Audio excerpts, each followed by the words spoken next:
아름다운 관계를 부모와 자식의 관계가 아름답다고 하는데 요 근래 보면 간혹 이상한 뉴스를 접하게 되면 부모의 손에 아이들이 죽기도 하고 그런 모습을 보면 너무 가슴이 아픕니다.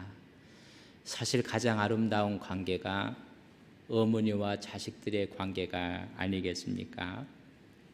또한 실과 바늘처럼 서로 없어서는 안 될 그런 아름다운 관계, 그런 관계가 스승과 제자의 관계요, 또한 영적 아비와 또한 영성을 배우고 있는 제자들의 관계가 아니겠는가. 그래서 오늘 바울과 디모데의 관계가 정말 아름다운 믿음의 관계인 것을 보게 됩니다.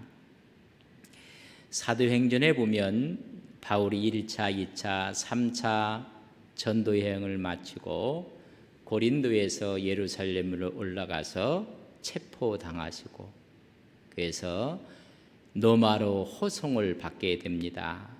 노마에서 와서 2년 동안 여러분 감옥에 갇히는데 그 감옥은 오히려 가택연금이었습니다.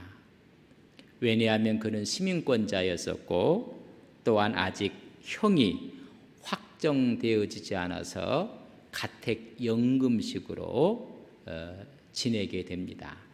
그것을 사도행전 28장 30절에 보면 바울이 온 이태를 자기 셋집에 머물면서 자기에게 오는 사람을 다 영접하고 바로 하나님 나라를 이야기하고 예수님의 복음을 이야기했다고 여러분 사도행전 28장이 마무리되어지고 있습니다. 이태 동안 셋집에 머물렀다. 그 말은 가택연금 상태로 있게 됩니다. 이때 바울이 무슨 돈이 있었기에 가택연금을 당하면서 셋집에 있었는가? 이때 빌립보 교회가 헌금을 합니다. 바울을 위해서 헌금을 해서 그 헌금을 바울에게 보내주게 됩니다. 에바브로 디도 편지로 헌금을 보냈습니다. 이태 동안 셋집에 가택연금 상태에서 복음을 전하는 일에 열중합니다. 그를 찾아오는 사람들에게 하나님 나라와 예수 그리스도의 복음을 전했습니다. 또 한 가지 한 일이 있습니다. 이태 동안 예베소 교회에 빌립보 교회에 골로새 교회에게 편지를 써보냅니다. 그걸 우리는 에베소서, 빌립보서, 골로새서 또 한 개인에게 편지를 써보내는데 빌레몬에게 편지를 써보내는 빌레몬서가 있습니다. 이 빌레몬은 골로새 지역에 아주 돈이 많은 실력가였습니다. 근데 그 집에 노예가 있었는데 그 노예 이름이 오네시모입니다. 오네시모가 주인 집의 돈을 훔쳐갖고 노마로 오게 되었습니다. 근데 그 셋집에서 이 오네시모가 바울을 만나게 됩니다. 거기서 희심을 하고 바울을 돕는 동역자가 되었습니다. 노예가 종이 도망왔기 때문에 잡히면 큰일 납니다. 그래서 다시 그를 돌려보내면서 나를 대하듯이 형제로 대해줬으면 좋겠다. 그래서 써보낸 것을 빌레몬서라고 합니다. 이렇게 셋집에서 오히려 가택연금 상태에서 쓴 서신들을 우리는 옥중서신이라 이야기를 합니다. 그래서 옥중서신을 써보내게 됩니다. 잠시 해방을 또 석방이 됩니다. 2년 동안 가택연금에 구금생활해서 이제는 풀려나게 됩니다. 풀려낸 기간이 한 4년, 길게는 5년 동안 그가 자유의 몸이 됐다가 다시 체포돼서 마지막 순교를 하게 됩니다. 그러면 풀려났을 때 바울이 무엇을 했을까? 바울은 고린도에서 편지를 씁니다. 저 노마를 향해서 노마서를 써 보냅니다. 사실 편지가 먼저 간 거예요. 로마서를 쓸 때 자기의 계획을 거기에 써놓았으면, 로마서 15장 28절에 보면 그러므로 내가 이 일을 마치고 이 전도 여행을 마치고 이 열매를 그들에게 확증한 후에 너희에게 들렸다가, 너희가 누구냐면 노마에 들렸다가 땅끝 서바나에 가리라. 계획을 갖고 있었습니다. 나는 노마를 들렸다가 마지막 땅끝이라는 서바나에 갈 계획을 갖고 있었습니다. 근데 그는 노마에 제수의 몸으로 왔다가 2년 동안 가택연금 상태에서 이제 풀려나서 아마 그렇게 꿈꾸었던 서바나를 갔을 것이라고 많은 사람들이 이야기를 합니다. 61년에서 63년 사이에 옥중, 특별히 가택연금 상태에서 있었고 63년에 잠시 풀려나게 됩니다. 이때 서쪽으로 서바나에 갔을 것이다. 그곳이 땅끝이라고 생각했거든요. 거기를 거쳐서 다시 그네데를 방문하고 밀레도를 방문하고 소아시아 지역을 다 방문한 다음에 이들은 마게도냐로 넘어가 빌립보에 갔을 때 그래서 다시 노마로 들어가게 됩니다. 그때 여러분 다시 체포가 돼서 투옥이 되고 마지막 순교하는 것을 AD 67년경이라고 이야기를 합니다. 서바나를 그렇게 꿈꿨던 곳을 들렸다가 그네데와 소아시아 지역을 거쳐서 마게도냐를 건너갔을 때 에베소를 잠시 지나고 왔습니다. 그때 여러 가지 어려움에 대한 이야기를 듣고 나서 다시 에베소로 가야 되는데 갈 수가 없었습니다. 그래서 편지를 쓴 겁니다. 그게 여러분 디모데에게 쓴 편지인데 디모데 전서입니다. 에베소에서 목회하고 있는 젊은 목회자 디모데에게 직면한 여러 문제에 대해서 목회적인 지침을 써준 것이 여러분 디모데 전서입니다. 그렇다면 에베소 교회는 원래 어떻게 형성이 됐는가? 에베소 교회는 바울이 3차 전도 여행을 했을 때 3년 동안 그곳에서 복음을 전했습니다. 사도행전 20장 31절에 보면 이렇게 기록해 있습니다. 그러므로 여러분이 일깨워 내가 3년이나 밤낮 쉬지 않고 눈물로 각 사람을 훈계하던 것을 기억하라. 바로 여기가 두란노 서원입니다. 두란노 서원을 위해서 하나님의 말씀을 여러분 3년 동안 가르쳐서 세워진 교회가 여러분 에베소 교회입니다. 근데 이 에베소 교회를 들릴 수가 없어 3차 전도여행을 마치는 때 여러분 잠시 에베소 교회의 장로님들을 만나서 하시는 말씀이 에베소에 대해서 이런 이야기를 합니다. 사도행전 20장 29절에 보면 이렇게 합니다. 내가 떠난 후에 사나운 이리가 여러분에게 들어와서 그 양떼를 아끼지 아니할 것이니라. 그렇게 3년 동안 힘을 기울여서 복음을 전했지만은 내가 떠난 후에는 누가? 여러분 사나운 이리들이 올 것이다. 그 사나운 이리들은 여러분 크게 두 종류를 말합니다. 첫째는 유대주의적인 율법주의자들이 있었습니다. 신본주의가 아니라 인본주의적인 민족주의 관점의 유대교가 더 들어온다는 것입니다. 구원을 얻는 것은 예수를 믿음으로 구원 얻는 것이 아니라 율법을 준수해야지 구원을 얻는 조건을 다는 율법주의에 대한 이야기입니다. 두 번째는 그 당시 헬라 철학의 영향을 받아서 영지주의가 들어오게 됩니다. 영혼만 중요하게 생각하고 육체는 아주 멸시했습니다. 그래서 극단적 금욕주의자들이 생긴 거예요. 그 육체라는 것은 별거 아니라 육체를 함부로 하는 또 다른 방면에서 육체적 쾌락주의가 생기고 말았습니다. 예수님에 대한 신성은 인정하지만은 인성은 거부하고 부인합니다. 신앙의 순수성을 위협하는 사나운 이리들이 있을 것입니다. 바로 거기가 에베소 교회입니다.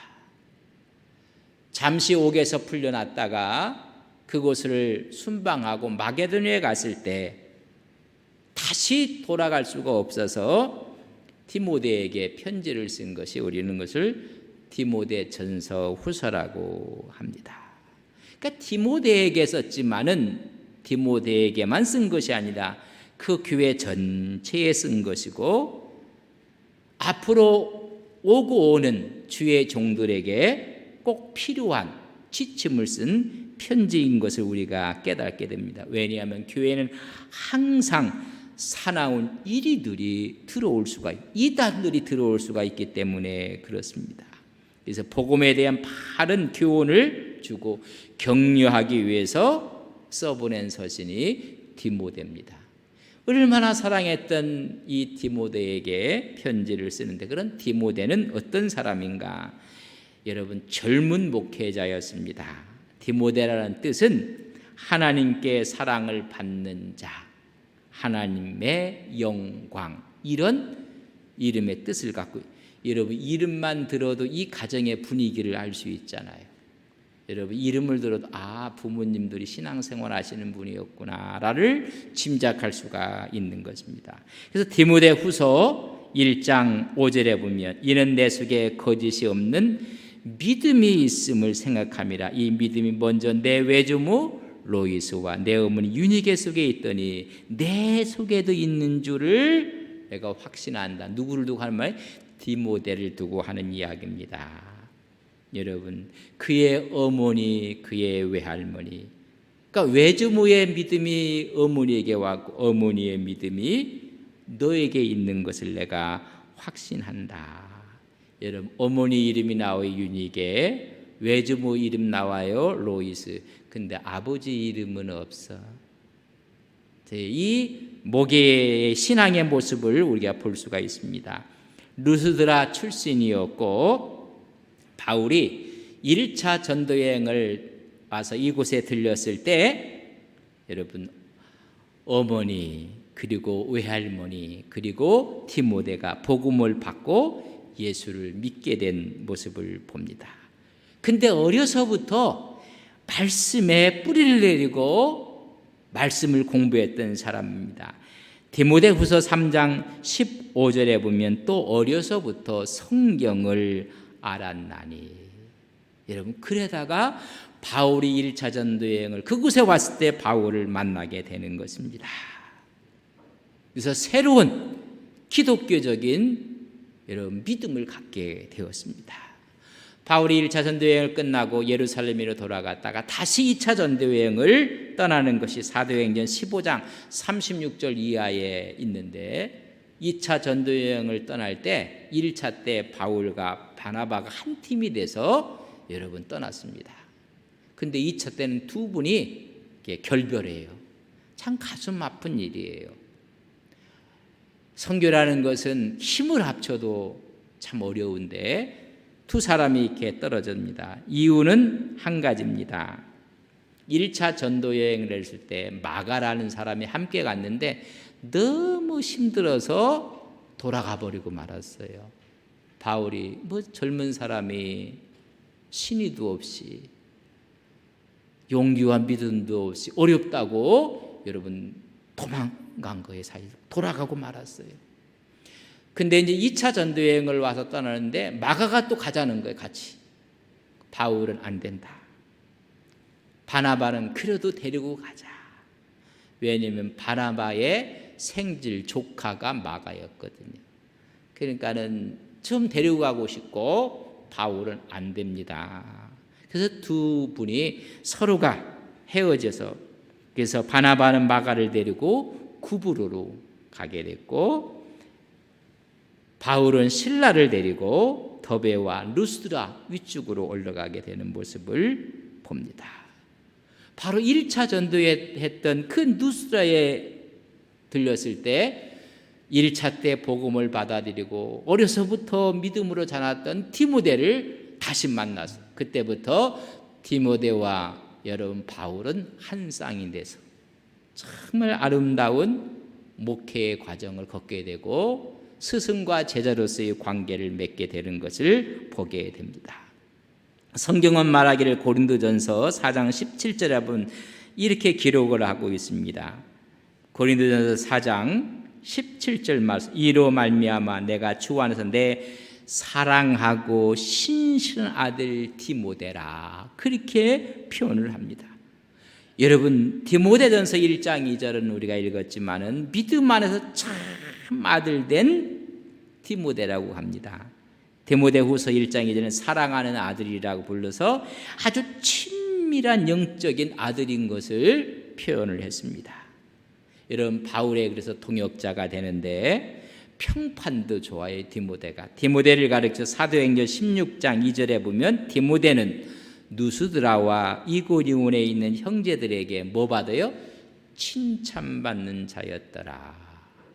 여러분, 선교를 하고 전도를 하고 해도요, 이런 사람과 함께 해야 됩니다.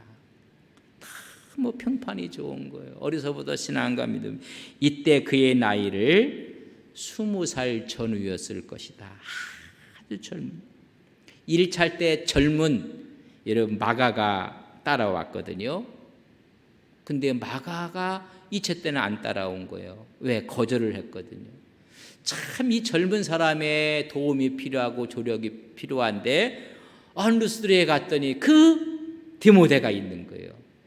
그래서 마가를 생각하면서 이 디모데랑 같이 좀 선교의 동역자라고 해요. 나이의 차이는 많이 있지만은 동역자라, 그렇게 이야기를 합니다. 바울이 말씀을 쓰고 성경을 쓰면서 내 참 아들이다 했던 사람이 여러분 두 사람이 있어요. 두 사람. 첫 사람은 누구예요? 첫 번째, 이 디모데를 내 참 아들이다, 내 아들이야. 딱 한 사람 또 있어요. 내 참 아들이라고 했던 사람이 디도서 1장 4절을 보겠습니다. 디도서 1장 4절에 보면 이렇게 기록되어 있습니다. 같은 믿음을 따라 나의 참 아들 된 디도에게 편지하는다. 여러분, 디도를 참 아들이라고 했어요. 여러분, 바울의 세 번째 참 아들도 있어요. 누군가 하면 여러분들이에요. 기분 나빠요? 이게 영적인, 성경에 보면 정말 기쁨으로 내 아들이라고 이야기했고, 이 디도는 바울의 편지를 갖고, 디모데도 그랬지만은 그렇게 문제 많은 고린도를 방문했던 사람이 또 디도였습니다. 얼마나 어려운 일을 감당합니다. 예루살렘 총회에 함께 참석했던 사람이 디도였고, 그래서 마지막 그렇게 어려운 그레데 가서 목회를 했던 사람이 디도였습니다. 자, 오늘 이 디모데는 이런 바울과 아름다운 관계를 갖고 있는 모습이 또 한 군데 나오는데, 디모데가 좀 몸이 안 좋았던 것 같아요. 아주 건강한 체질은 아니었던 것 같습니다. 병약한 체질이었기 때문에 디모데전서 5장 23절에 보면 바울이 이렇게 권면을 합니다. 이제부터는 물만 마시지 말고 내 위장과 자주 나는 병을 위하여 포도주를 조금씩 쓰라. 얼마나 병약했으면 이제 뭐 좀 먹으라는 거예요? 알코올을 좀 먹으라. 그래서 어떤 분은 이 성경 갖고 아주 금과 옥교처럼 생각하면서 그저 이준지 저준지 주님을 가까이 하듯이 술을 드시는 분들이 간혹 있어요. 봐라, 디모데도 술 먹으라고 바울이 말하지 않았느냐. 이건 약이야, 약. 약으로 먹으라고 했어요. 그러나 술에 대한 개념을 보면 잠언 23장 31절에 보면 술은 보지도 말라고 했어요. 보지도. 하여튼 이 디모데가 건강한 체질은 아니었던 것 같습니다. 그래서 디모데는 바울이 순교한 후 한 30년 후에 도미티아누스 황제가 박해를 또 시작할 때 그때 순교하는 사람이 디모데입니다. 오늘에 있는 본문 말씀의 서두는 예배소 교회에서 목회하고 있는 사랑하는 동역자요, 사랑하는 믿음의 아들인 디모데에게 두 통의 편지를 보내는데 그 중에 첫 번째 편지를 우리는 디모데 전서라고 합니다. 한마디로 목회 지침을 주는 것입니다. 여러 현안들이 있을 때 그 현안들에 대한 지침을 줘요. 바울이 1차 투옥되었을 때는 부자유스러웠어요. 그래서 오히려 잠시 풀림을 받게 되었을 때 방문을 합니다. 서바나, 소아시아에 에베소가 있어요. 그리고 마게도냐를 건너가면 거기에 빌립보가 있습니다. 그 마게도냐 빌립보에 왔을 때 이 에베소에 더 많은 문제에 대한 소식을 또 접하게 됩니다. 그러면 다시 에베소로 가야 됩니다. 그래서 가지 못해서 편지를 쓴 것이 우리는 디모데 전서입니다. 좀 전에 말씀했던 것처럼 유대주의적인 율법주의와 영주주의가 깊게 들어와서 복음의 순수성을 회파하고 있었던 것입니다. 그래서 디모데에게 편지를 썼지만은 교회 전체에 대한 이야기였었고, 여러분 그뿐만이 아니라 전반적인 교회와 목회에 대한 이야기입니다. 그래서 이것을 우리는 목회서신이라 그렇게 합니다. 그래서 목회서신은 디모데 전서, 디모데 후서, 그 다음엔 디도서를 목회서신이라. 이단들이 있을 때 이단들을 경계하고 예배의 질서를 위해서 성도 간의 일치와 교회의 조직과 신앙의 교육과 목회자의 자질과 자세에 대해서 기록을 해 보내는 것입니다. 다시 말하면 여러분 교회를 또한 목회를 위한 실무 지침을 주고 용기와 격려를 주기 위해서 본서를 써 보내는 것입니다. 하나님 나라의 확장을 위해서 바른 교훈이 필요했고 또 어려운 가운데 격려가 필요했고 위로가 필요해서 써보내는 것입니다. 그래서 디모데 전서 후서를 한마디로 착해서 한마디로 한다면 키워드는 믿음의 선한 싸움을 싸우라는 것입니다. 디모데 전서 6장 12절에 보면 믿음의 선한 싸움을 싸우라, 영생을 취하라.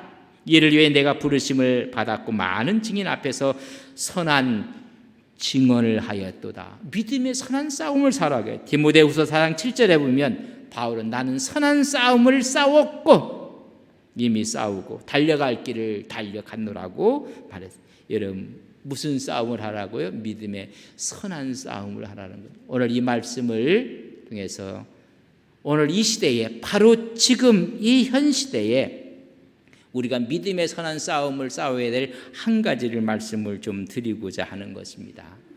여러분 차별금지법에 대한 반대를 위해서 우리는 선한 싸움을 싸워야 합니다. 여러분 이 차별금지법은 2006년도에 거의 발의가 돼갖고 지금 15년 좀 이렇게 지금 오면서 아직 통과가 되지 않는 그런 부분입니다. 차별금지법에 대한 이야기는 노무현 정부 때 이것이 발의가 됐고 추진을 하고 있었고, 그래서 그 정부는 진보적인 성향이 있었어요. 그렇다면 보수 성향이 있던 정부의 때는 차별금지법을 말하지 않았나요? 아니에요. 이명박 정부, 박근혜 정부 때도 차별금지법을 법무부가 추진을 했습니다. 그때 여당도 같이 힘을 모아서 이 일을 추진을 했습니다. 이 지금의 정부도 마찬가지입니다. 특별히 21대 여러분 국회가 개원을 했고 21대 국회에서는 정의당에서 또 발의를 또 하고 있습니다. 문재인 정부에서는 인권위원회가 이것을 지금 추진을 하고 있는 것입니다. 이름도 이름 조금 바꿔서 포괄적 차별금지법이라는 이야기를 합니다. 너무 저항이 많았어요. 여러분 작년에 우리 동성애 반대를 위해서 차별금지법을 위해서 서명한 거 기억나세요? 1부 때는 기억난다고 하던데 2부 때는 기억이 잘 안 나시는가 보다. 다 몇 번씩 우리가 잘못된 동성애에 대한 차별금지법을 우리가 서명을 다 해서 함께 참여를 했습니다. 그래서 여러분 저항이 너무 심하니까는 이름을 평등법이다, 무슨 인권법이다 여러분 거기에 속아 넘어가면 안 돼요. 그래서 외국에는 이것을 인권 기본법이라 알고 봤더니 차별금지법에 대한 이야기입니다. 이들의 이름이 차별금지, 포괄적 차별금지, 편등법 이름은 바꿔서 이야기하는 그들의 핵심은 뭐냐면 여러분 동성애에 대한 취지와 수용을 이야기하고 있다는 것을 아셔야 됩니다. 그리고 동성애를 반대하는 자를 범법자로 만들게 했다는 법입니다. 그래서 벌금이 나오고 여러분 오히려 법적인 책임을 묻겠다는 것입니다. 그래서 동성애를 지지하고 수용하고는 강요하는 법이라고 생각을 하시면 됩니다. 여러분 그의 아름다운 것 이름에 속아 넘어가면 안 됩니다. 아주 이것을 평등법이라는 이야기를 하면 여러분 알면 알수록 겉과 속이 정반대의 이름들을 갖고 나오는 것입니다. 우리 주님께서 사랑의 주님입니다. 우리 주님은 용서 못할 것이 없습니다. 관용 못하실 것이 없습니다. 사랑의 주님이었습니다. 그러나 철저하게 경고한 사람이 있고 철저하게 저주한 사람이 있고 절대적으로 교제하지 않는 사람이 있었습니다. 엄격하게. 마태복음 23장에 보면 화 있을진저 외식하는 자들입니다. 겉과 속이 다른 자들입니다. 그 당시에 바리새인들, 서기관들 그리고 인도자들을 행해서 히포크라티스라고 했습니다. 외식주의자들을 말합니다. 겉은 좋게 포장을 했는데 속은 전부 다 잘못됐다는 것입니다. 동성애를 지지하고 찬성한다고 해서 여러분 처벌하지 않습니다. 그러나 이제는 동성애를 반대하면 처벌하겠다는 법입니다. 여러분 오히려 지지하는 자에게는 평등이지만 반대하는 자에게는 불평등한 법이라는 것입니다. 우리는 찬성할 수 있는 권리와 반대할 수 있는 권리도 있습니다. 그것이 평등한 것입니다. 그러나 이 법이 통과되면 지지자들에게는 평등하고 반대자들에게는 평등을 박탈당하는 것입니다. 반평등법이라는 것을 여러분 아셔야 됩니다. 어느 분은 자꾸 인권이라는 이야기를 갖고 나옵니다. 그래서 오히려 동성애를 반대하고 이런 거 하면 아주 혐오주의자로 막 몰아갑니다. 그래서 아예 인권도 없는 것처럼 그러나 그걸 지지하는 자들에게는 아주 인권이 있는 것처럼 인권을 보장하는 것입니다. 여러분 그렇다면 우리는 반대할 수도 있는 것입니다. 반대하는 인권을 전부 다 박탈해 가는 것입니다.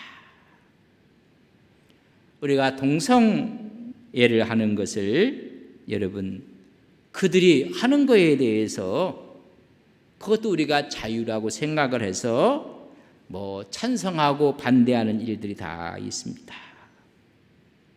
지금 우리가 그들이 한다고 막 이야기한다고 해서 이런 법적인 문제가 없습니다. 그러나 이 법이 통과가 되면 그건 바른 것이 아니고 비성서적이라고 이야기하면 법적인 문제가 생기는 것입니다. 오히려 찬성하고 반대할 자유를 차별을 받게 되는 것입니다. 여러분 선량한 사람들, 신앙의 믿음과 말씀을 지키려는 사람들의 자유를 박탈해 가는 것인 것을 아셔야 됩니다. 오히려 그것을 지지하는 사람들에게는 그것이 천국입니다. 그러나 지지하지 않고 그것을 성서적으로 잘못됐다고 말하는 자체가 법적인 구속이 되는 거고 문제가 생기는 것입니다. 자꾸만 이렇게 기독교가 반대를 하고 또 깨어있는 시민들이 깨어있는 윤리와 도덕을 생각하는 사람들이 반대를 하는가는 포괄적이라는 이름을 갖고 나왔습니다. 동성애 말고 차별 사유가 너무 많지 않느냐. 우리는 인종차별하면 안 된다. 민족차별하면 안 된다. 남녀를 차별하면 안 된다. 장애를 차별하면 안 된다. 거기다 하나 슬쩍 동성애도 차별하면 안 된다고 갖다 끼워 넣는 것입니다. 그걸 포괄적이라 포괄적 그 중에 하나를 갖다 집어넣는 것입니다. 여러분, 이 포괄적 차별금지법의 핵심이 뭐냐면 동성애입니다. 나머지는 둘러리에 둘러리를 갖다가 좋은 것들을 갖다 막 갖다 이런 알곡들 가운데 여러분 위장된 가라지가 싹 들어간 거예요. 그래서 안 되니까 이제는 포괄적이라는 이야기를 쓰게 되는 것입니다. 핵심은 동성애입니다. 그래서 이 법이 통과돼서 동성애를 반대하지 못하도록 하자는 것입니다. 여러분, 그래서 그것을 옹호하는 발언을 한다고 해서 오늘 이 시대가 처벌하지 않습니다. 그런데 이 법이 통과되면 이제는 말을 못합니다. 침묵하든지 만약에 그것이 비성서적이라고 말을 하면 처벌을 받게 되는 것입니다. 다시 말해서 이 법은 동성애 옹호법이라고 해야지 맞습니다. 근데 이걸 잘 포장해서 차별금지법이라고 포괄적인 차별금지법이라는 포장을 했다는 사실을 알아요. 그래서 동성애를 정당화하려고 하는 것입니다. 여러분 성경에 보면 레위기 30장 13절에 보면 누구든지 여인과 동침하든 남자와 동침하면 둘 다 가증한 일을 행할 것이라고 이야기하고 반드시 죽이라고까지 그렇게 하나님이 시대했던 것이 여러분 동성애입니다. 그래서 오히려 이 동성애를 정당화하는 쪽으로 가고 오늘 이 시대에 또 다른 적그리스도의 짐승의 모습으로 여러분 나타나게 되는 것입니다. 오늘 이런 법이 없어도 포괄적 차별금지법인 이런 게 없어도 동성애 하는 사람들 자기들 퍼레이드도 하고 자기들 주장도 하고 찬성도 하고 근데 누가 잡아갑니까? 잡아가는 사람 없어요. 근데 굳이 잡아가는 사람도 없고 찬성하는데 못하도록 입을 막는 사람도 없는데 굳이 이 법을 통과시키려고 하는 이유는 반대하는 사람을 잡아넣겠다는 것입니다. 여러분 여기에 우리가 속아 넘어가면 안 됩니다. 자기들 다 지금 퀴어 축제도 하고 퍼레이드도 하고 있어요. 근데 굳이 법을 만들겠다는 것은 반대자들을 처벌하겠다는 것입니다. 다시 말해 역차별법이라는 것을 우리는 그 핵심을 아셔야 됩니다. 오히려 반평등이고 반인권이고 반자유라는 것을 우리는 인지해야 됩니다. 그래서 선진국들이 이미 다 실패했어요. 그래서 목사님한테 와서 동성애자들이 주례해달라고 해서 거부하면 법적인 책임을 져야 됩니다. 동성애가 하나님께서 원하지 않는 죄라고 이야기하면 이 법이 그 얘기하면 여러분 문제가 생깁니다. 다 못하였지만 그러나 2006년부터 이렇게 끌고 왔던 것이 지금까지 우리는 아직도 지금 정의당이 지금 정의롭게 발의를 했어요. 세상에. 근데 이거는 우리가 다 지금 반대를 하고 있는 거고 이 법이 통과가 되면 안 된다고 하는데 이제까지 통과가 안 된 나라는요 거의 없어요. 우리나라가 유일해요. 우리나라. 그래서 제가 이런 말씀을 하는 이유에서 오늘 이 시대의 믿음의 선한 싸움의 한 종류가 이 사실이라는 것을 여러분 우리가 깨달아야 되는 것입니다. 여러분 시대는 바뀌어가지만 우리의 믿음의 선한 싸움을 하는 싸움이 필요한 것입니다. 이 동성애의 가증스러운 모습을 성서에서는 지적을 하는데 지금부터 여러분 2000년, 3500년 전으로 거슬러 올라가면 여러분 모세에게 준 하나님의 말씀입니다. 법으로 가증하다고 했어요. 레위기에 보면 그렇게 아까 이건 말씀을 드렸어요. 그리고 지금부터 2000년 전에 바울 서신의 로마서, 고린도서에 남색하는 이런 거에 대해서 하나님께서 아주 금하게 이야기를 했어요. 동성애에 대해서. 이제는 지금 여러분 그리스 헬라 철학이 새롭게 복고되면서 인문학이라는 이름으로 여러분 동성애라는 것이 쳐들어오고 있고 우리 앞에 오고 있는 거예요. 여러분 오늘 이 시대에 우리의 또 다른 믿음의 선한 싸움인 것을 여러분 말씀을 드린 것입니다. 말이 많지만 핵심적인 것은 바로 그런 이야기예요. 동성애 옹호법이고 그래서 이제는 거기에 대해서 부정적인 것은 하나님의 법에 어긋나다 그 말을 못하도록 여러분 반대자를 처벌하겠다는 역차별법이라는 걸 아셔야 돼요. 그러니까 우리는 선한 싸움으로 이것을 막아야 하는 것입니다. 자, 이 디모데 전후서를 앞으로 이제 계속 볼 텐데 믿음의 선한 싸움을 싸우라고 하는 것이 키워드입니다. 오늘 지금 1절과 2절은 1절에 발신자가 기록이 되어 있어요. 누가? 바울이. 예수 그리스도의 사도된 바울이 쓰고 있습니다. 아포스톨로스라고 보냄을 받은 자 그런 이야기입니다. 하나님과 예수 그리스도의 명령을 따라 여러분 우리가 사도가 되고 싶어서 되는 게 아닙니다. 자원해서 되는 거예요. 하나님께서 부르셔서 절대적인 고난을 주셨다는 것입니다. 하나님의 뜻에 따라 사도된 사도직에 대한 사명감을 갖고 있는 것입니다. 하나님의 뜻 복음을 전하기 위해서 파송된 사람. 그런 의미에서 우리 모두는 여러분 사도적인 사명을 갖고 있어요. 우리를 왕 같은 제사장이라고 했거든요. 하나님의 명령에 의해서 세운 자고 이 말씀을 받는 자는 믿음 안에서 참 아들 된 디모데가 받는 것입니다. 헬라와 로마의 관습에 보면 그러니까 스승과 제자, 선생과 제자 관계를 부자 관계로 많이 표현을 하고 있는 관습이 있습니다. 그래서 그를 양육하고 연단하고 그래서 제자와 또 스승이지만 아버지와 아들로 그래서 야고보서 1장 18절 같은 경우는 내가 진리의 말씀으로 낳았느니라 오히려 낳았다는 이야기를 합니다. 우리 성도의 유일하신 아버지가 있어요. 누굽니까? 만군의 여호와 하나님이십니다. 그런데 우리로 하여금 전도하고 양육하는 것은 2차적인 영적인 아버지인 것입니다. 이것은 혈통이 아니라 믿음 안에서 영적인 아들이 된 거예요.